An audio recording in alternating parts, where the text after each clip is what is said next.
This episode is approved by Modish Prototype.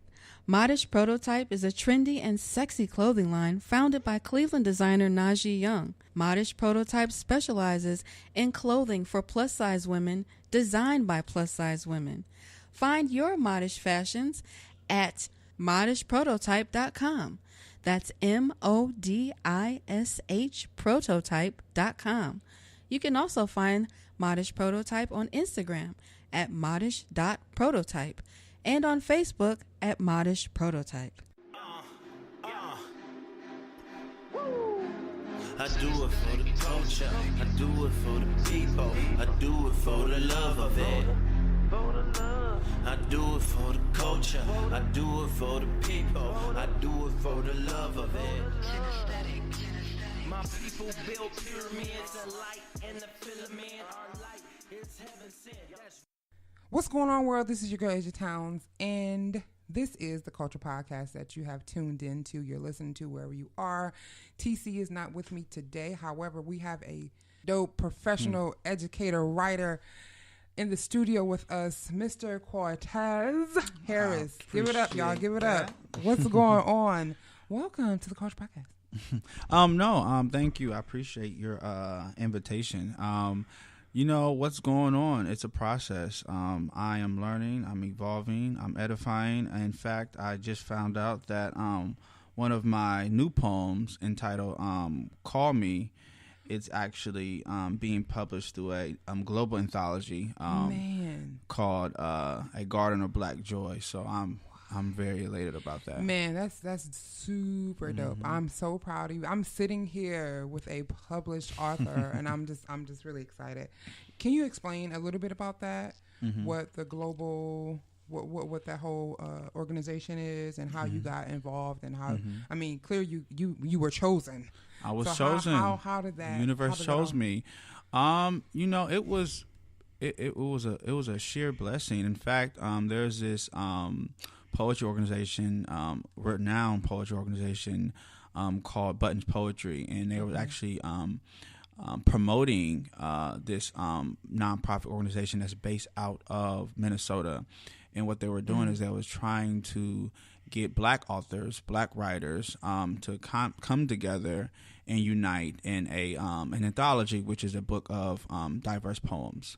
So these are poets from, all over, from Berlin, Germany, from South Africa, Cape Town, from New Orleans, and from Cleveland. Well, I'm not from Cleveland, but I'm here in Cleveland, so it's a pretty unique opportunity. Oh well, I'm super excited to have you on, and we're gonna get to that more.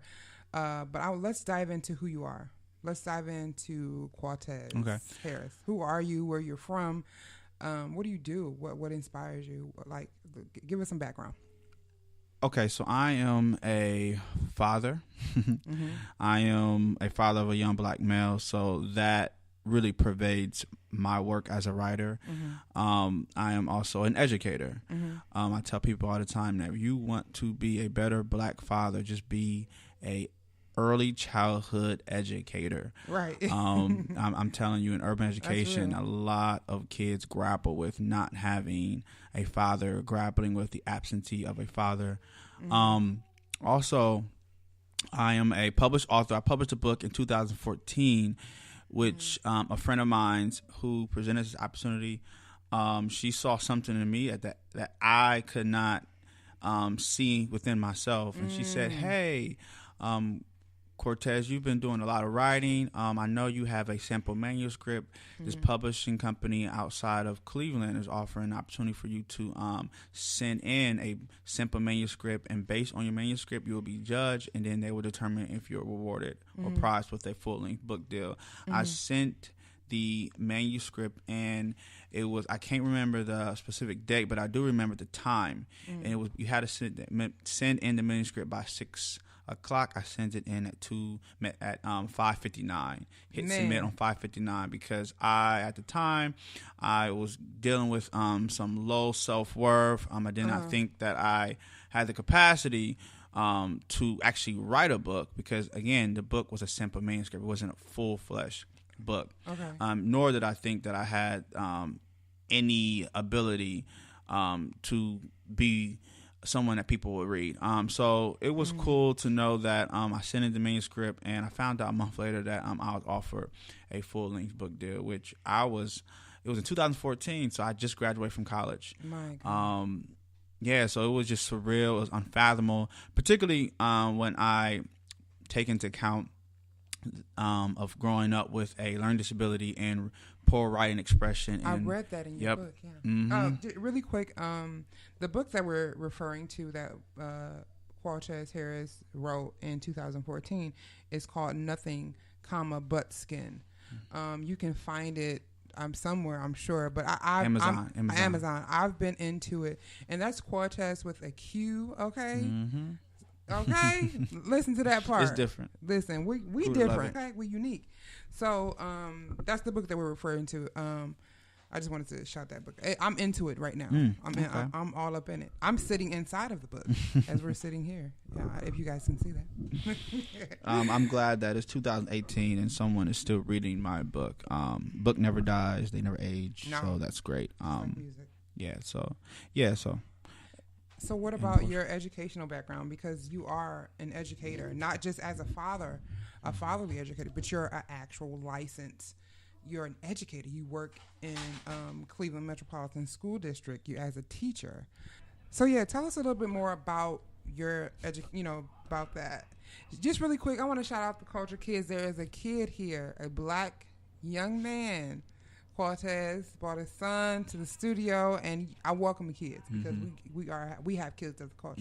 We're millennials, that. We're parents, and we're working. And we're adjusting. It's a beautiful adjustment. Listen, you went to Ohio State? Yeah, so I went to Ohio State University, and I have to share this. Not only did I go to Ohio State, when I graduate, President Barack Obama was our keynote commencement speaker. So I was actually supposed to graduate 2012, but I graduated a year late, which it was designed. If I had graduated before that, I don't know. I wouldn't better recognize a commencement speaker, but I recognized Obama. See, everything happens when it's supposed to happen. Yeah. So what was your major? And I remember you were just saying about you had a learning disability. So quote unquote, because they'll put anything on us. Allegedly. They'll put anything on us, you know. So it's almost like my life was a stairway into education.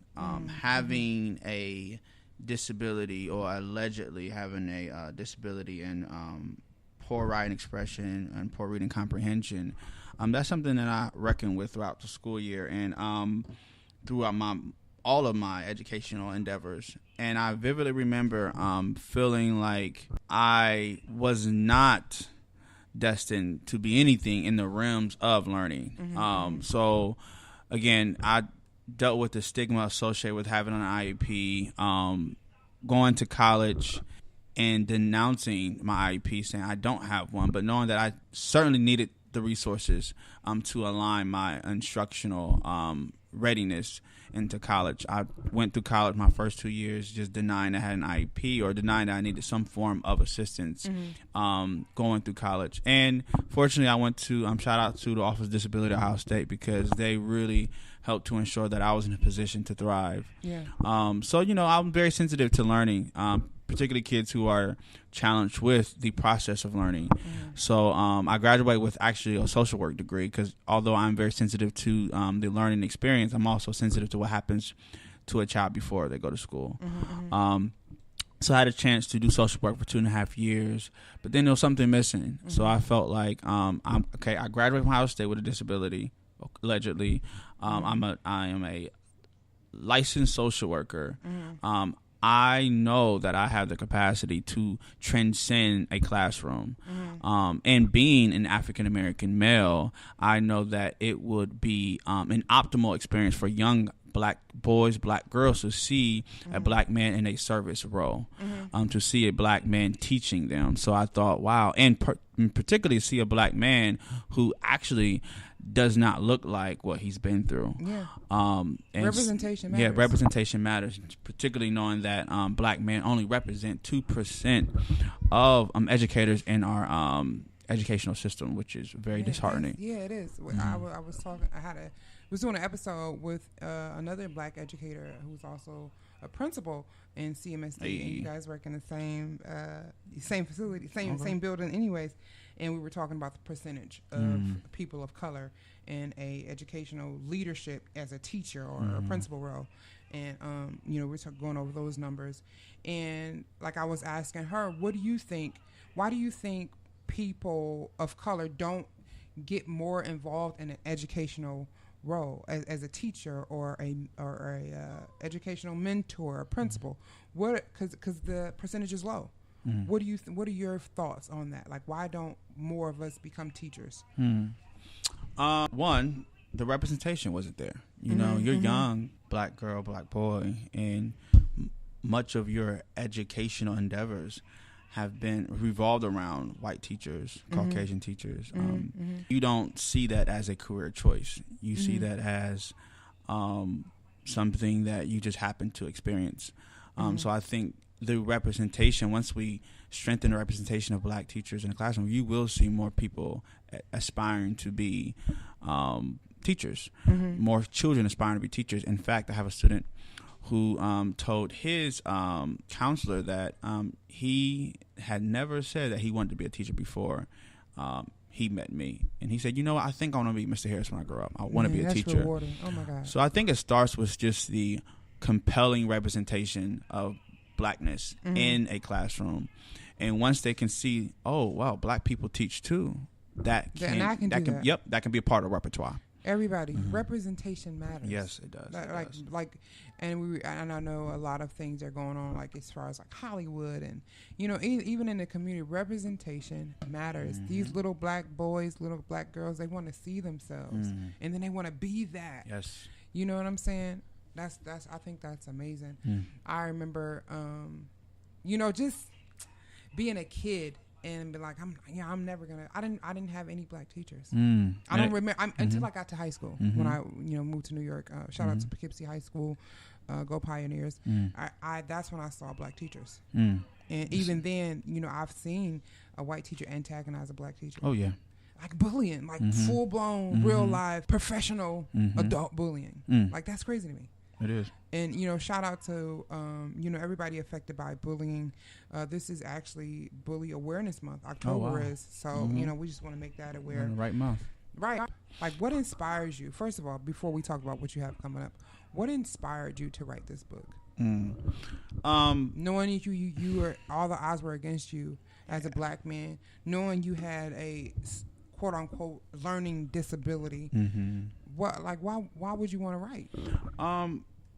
So the book, Nothing But Skin, the title means this idea that black people are no more than their skin. They are the superficial exterior of what you see.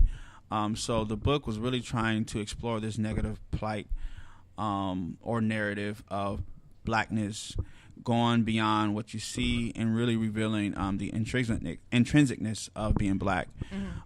So ultimately it was more like something really internal. Like I felt like, okay, here I am, a black male. I'm a college graduate from The Ohio State University. Defied every odd. I remember my mom said she sat in an IP and they told her that your son will never be able to function on his own. So now I am a functional college graduate. Wow. And I was a functional social worker. And now I am a functional father. As you can see, Levi. Hey, Levi. So so it's like writing a book, the act of writing a book and in the act of publishing a book.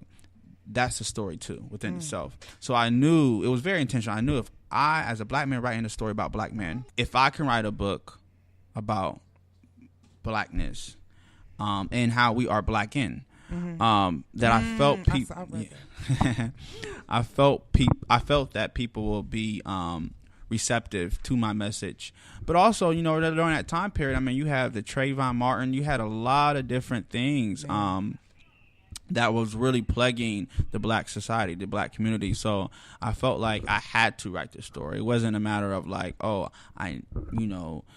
just write a story to monetize the story. No, it was like, if I don't make $1 from this, that's fine as long as somebody reads my book. Mm-hmm. So yeah, the story, I mean, it's a sprawling stories of just,